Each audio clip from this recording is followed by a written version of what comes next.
Today I will review Alpine A110. The Alpine A110 is that. Where have you been for the past 7 years, in case you hadn't heard? It is a completely different thing. However, the A110's underbelly may hold the greatest illustration of the virtue cycle method of automobile engineering worldwide.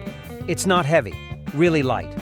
Lotus light, yet with all the creature comforts you require to enjoy driving one on a regular basis. How bright? Approximately 1,100 kilograms, contingent upon the selection from the numerous variations. Now, since Alpine is French, pronounce it Alpine rather than Alpine, and that's how she achieved that featherweight figure. First, by starting from scratch with minimal carryover, and second, by paying attention to the minute details.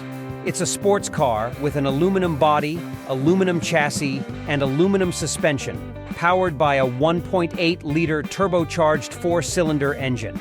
The only component of the automobile that isn't the lightest feasible is probably the engine, which is located behind the seats and powers the back wheels with a 7-speed Getrag double-clutch gearbox. You can see this attention to detail everywhere you look. Regarding the rear wheel, the electric parking brake, EPB, is now integrated into the primary brake itself and does not require a separate secondary brake caliper. 2.5 kilos are saved as a result. Additionally, another kilogram has been saved by persuading Brembo to incorporate their software into the Bosch ECU rather than tack on an additional control unit and wires. Furthermore, made of aluminum are the brackets that support the EPB hoses and cables. Anaquin says this is unusual, but it adds up to save 7 grams here, 12 grams there, and so on. The weight of the Sabelt seat is only 13.1 kilo, which is half that of the Recaro seat in the previous Megane RS. By incorporating the ball joint into the upper control arm rather than a separate housing, 300 degrees is saved each corner. And so it continues. Lightweight matters, according to Alpine, which is manufacturing its first vehicle since the last A610 left the Dieppe gates 22 years ago. Jean Redel, the guy who named Alpine after the kind of driving he wished to see his cars thrive in, would be pleased with Alpine's founding father.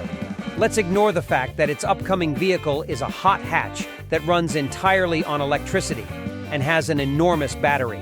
The Alpine A110 operates in a unique way. In essence, it's an excellent vehicle, a true example of lightweight design that challenges the assertions of nearly all manufacturers of lightweight vehicles.